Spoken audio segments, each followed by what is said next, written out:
लड़ाई इस बात पे नहीं है, लड़ाई इस बात की है कि मैं राजनीति किस तरह से करूं।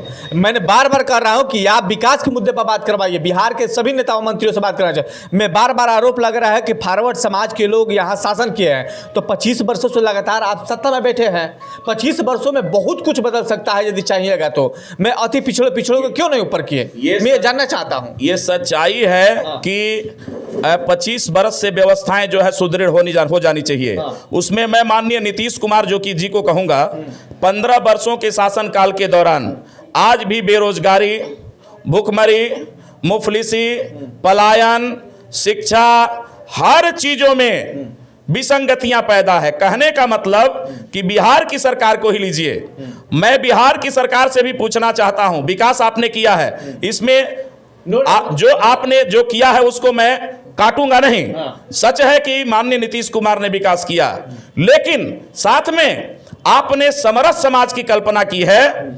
आपकी सरकार जब से रही, आपने कौन सा ऐसा बैकवर्ड है जिसको अपने बगल में बैठा करके आपने राजनीति कराया? ये जानना या सुदूर इलाके में जो सरकारी स्कूल है उसमें से कौन ऐसा लड़का जीनियस निकलता है? गिने चुने मैं नहीं कहूंगा, लेकिन सरकारी स्कूलों की जो व्यवस्था, शिक्षा की जो पॉलिसी है, पूरी तरह से माननीय नीतीश कुमार की गलत है। कभी टीचर को मतगणना में लगा दीजिए, कभी टीचर को क्या कहते हैं, दारू का ठेका और गंदगी साफ कराने के लिए लगा दीजिए, पता लगाने के लिए। यह एक शिक्षा और समाज के लिए ये बहुत बड़ा दुर्भाग्य है। एक शिक्षित आदमी को शिक्षित बनाना है, अशिक्षित समाज के बच्चों को, तो वो आपकी पॉलिसी वहां गलत हो गई। आपने दारू का काम रोक करके तो वो काबिले तारीफ है, लेकिन दारू बिचवाने का भी काम आपने जो है गली और गलियारे में जो है आप ही ने किया। आज आपके लॉ एंड ऑर्डर पर मैं पूरी तरह से सवाल उठाता हूं। आज अगर पुलिस प्रशासन चाह दे तो आपका दारू बंद हो जाए। आप जो है दारू पर लगाम लगाते हैं और आपके लोग, कहने का मतलब प्रशासन आपकी है, लॉ एंड ऑर्डर पर भी आपका कब्जा है, लेकिन वो ढीला पड़ते जा रहा है। इतना जरूर जान लीजिए, मैं 30 साल, कुछ दिन पहले माननीय लालू प्रसाद यादव रहे, 15 साल तक राबड़ी देवी रही, माननीय नीतीश कुमार रहे, लगभग 3 से 4 दशक बिहार की राजनीति की कुर्सी जो है बैकवर्ड समाज के इर्द गिर्द घूम रही है। लेकिन मैं कहता हूं कि क्या आपने कभी कर्पूरी के सपनों का बिहार बनाने के लिए अपने बगल में किसी ठाकुर को बैठाया? अपने बगल में किसी माली के लड़के को बैठाया? माली के लड़के को आपने राजनीति में हिस्सेदारी दिया? कभी किसी जो है डोम के लड़के को जो है, अगर रविदास के लड़के को अगर बाबा साहब भीमराव अंबेडकर के द्वारा दिए हुए संविधान में सुरक्षित सीट है, व्यवस्था नहीं दिया गया रहता, तो आप एक भी रविदास, एक भी मुसहर, एक भी मुसलमान, एक भी जो है अति पिछड़ा के लोगों को आप तरजीह नहीं देते। इसका दोष किसका है? फॉरवर्ड समाज, ये फॉरवर्ड समाज के दोष है? नहीं, इसमें फॉरवर्ड समाज के दोष है कि डोम और चमार जिस भी लड़के को आपने नहीं बैठाया? बिल्कुल नहीं, मैं फॉरवर्डों का दोष इसमें नहीं दूंगा। अरे फॉरवर्ड आपके कान में फूंकता है, आपका विवेक तो है, आप अपने विवेक का इस्तेमाल, कहने का मतलब यह है आप लोगों को बुड़बक बना करके कुर्सी पर चिपक करके यहां बिहार के विकास को, कहने का मतलब अति पिछड़ों से, दलितों से, माइनॉरिटी से, और जो फॉरवर्ड समाज में जो गरीब तबका का ब्राह्मण है, गरीब तबका का भूमिहार है, गरीब तबका का लाला है, गरीब तबका का क्या कहते हैं, राजपूत है, आप उनसे कोई सरोकार नहीं रखते हैं? कभी भी नहीं रखते। क्या कारण है? क्या कारण है कि आपके बगल में जो आज से 15 साल पहले बैठा था, आपके कान में फूंकता था जादू का मंत्र, आज भी उसी के मंत्र को आप लेकर के चल रहे हैं। अपने इर्द गिर्द में किसी बैकवर्ड के बेटे को नहीं बैठाते हैं, न सदन में भेजने का प्रयास करते हैं। उसके पीछे का राज, अगर आप ये कहेंगे कि मैं अति पिछड़ों का नेता हूं, ये बेईमानी होगी। माननीय नीतीश कुमार जी, इस बात को सोच लीजिए। आपने अति पिछड़ों को भेजा है सदन में, मैं इस बात की भी वकालत करता हूं, लेकिन जो भरपूर पैमाने पर हम यहां जो है 50% से ऊपर हैं, और अति पिछड़ा आपसे अलग है। आप कभी आरसीपी सिंह को अपने दल से अलग कर दीजिएगा किसी के कहने पर, आप उपेंद्र कुशवाहा को अलग कर दीजिएगा किसी के कहने पर, आप बैकवर्डों को लेकर जो है नीचा दिखाने का प्रयास कीजिएगा किसी के कहने पर। अरे भाई, आप इस बिहार के जनमत के लीडर हैं, सर्व समाज के लीडर हैं, इसलिए जिसकी जितनी संख्या भारी उसकी उतनी हिस्सेदारी। आपने इसको पटल पे लाने का प्रयास नहीं किया। एक बात आपको रुकूंगा, जब से जातीय जनगणना हुआ है 90 और 10 की बात हो रही है, तब से पूरे देश के, पूरे बिहार के अंदर जातीय अनुवाद नहीं फैल रहा है। नहीं देख रहे हैं कि जिसको मर्जी आता है सोशल मीडिया पर खड़ा होकर बोलता है कि 90 की भागीदारी हमारी है, और कुछ लोगों को गलियाने का काम किया जा रहा है। देखिए, समाज में जीना सबको है। हाँ। ये कभी दूर होने वाला नहीं है। तो मैं चाहता हूँ, सुनिए सर, मैं चाहता हूँ कि जातीय जनगणना हुआ है, 90% वो लोगों को विकास कर दीजिए। 5 वर्षों में यदि विकास हो जाता है तो जातीय जनगणना आपका सफल है, नहीं तो आप भी असफल है, फिर जातीय जनगणना भी असफल है।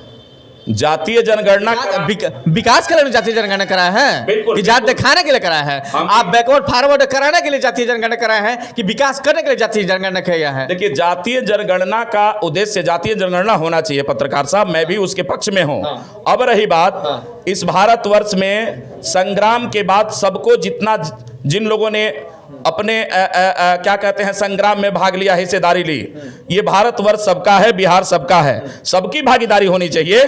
और जातीय जनगणना कराने का मतलब ये है कि पिछड़ों को, अति पिछड़ों को, दलितों को उसके संख्या बल के अनुरूप उसको भी राजनीति में, सामाजिक व्यवस्था में भागीदारी चाहिए। अरे सर, मैं बार बार इस बात का जिक्र कर रहा हूं कि 25 वर्षों में कौन फॉरवर्ड का मुख्यमंत्री बना है? मुझे ये बात बताइए, 25 वर्षों में कौन सा फॉरवर्ड का नेता बैठ के गया है नीतीश कुमार से ऊपर?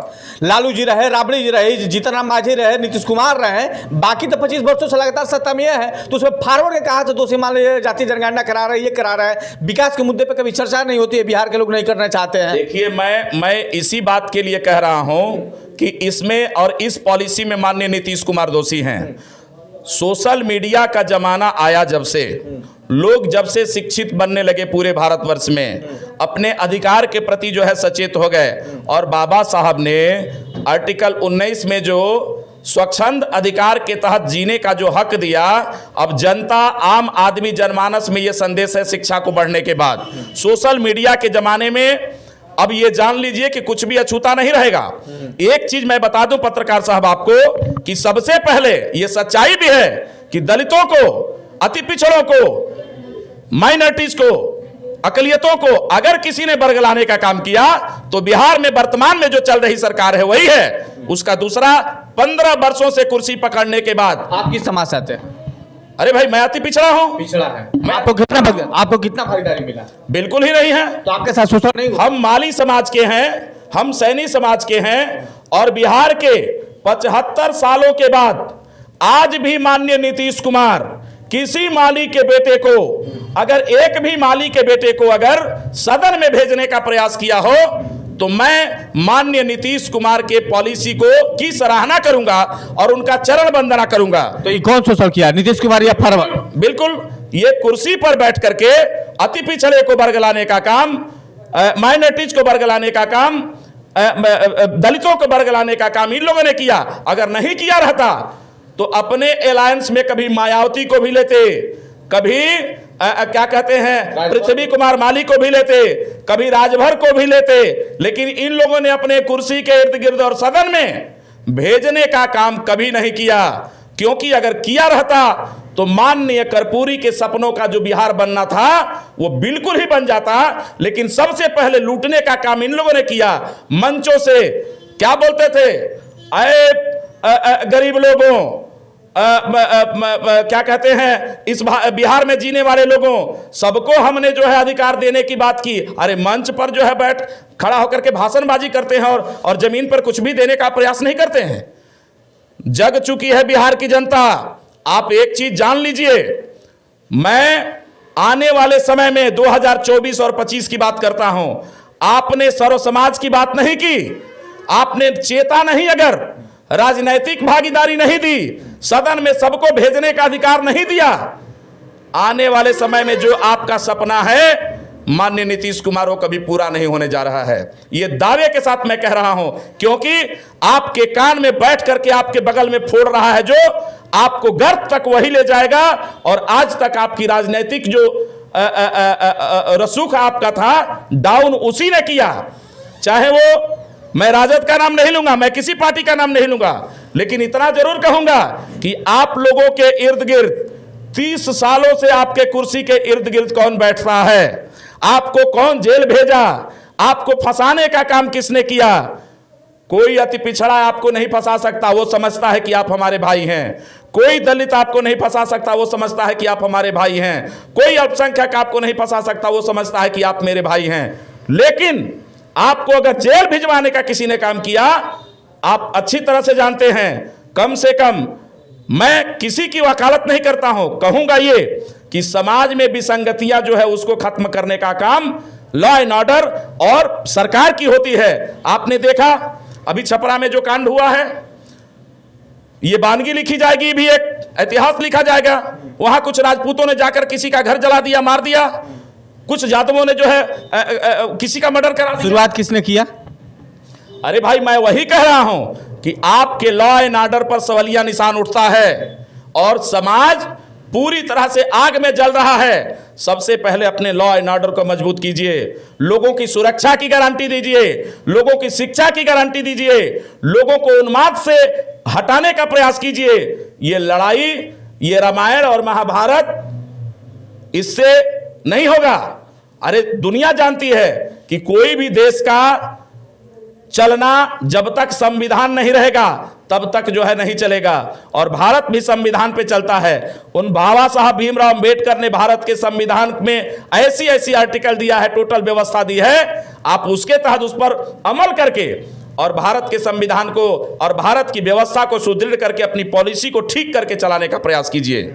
मैं बहुत ज्यादा ये आपने सुना कि मैं किस मुद्दे पर बात कर रहा था। लगातार जिस मुद्दे पर सवाल पूरे बिहार के अंदर हुआ, उस मुद्दे का सटीक जवाब डॉक्टर एस के सैनी ने दे दिया। तो आप देख रहे थे प्राइम पब्लिक और मैं हूं विकास विद्यार्थी। देखने वाले सभी दर्शकों जय हिंद।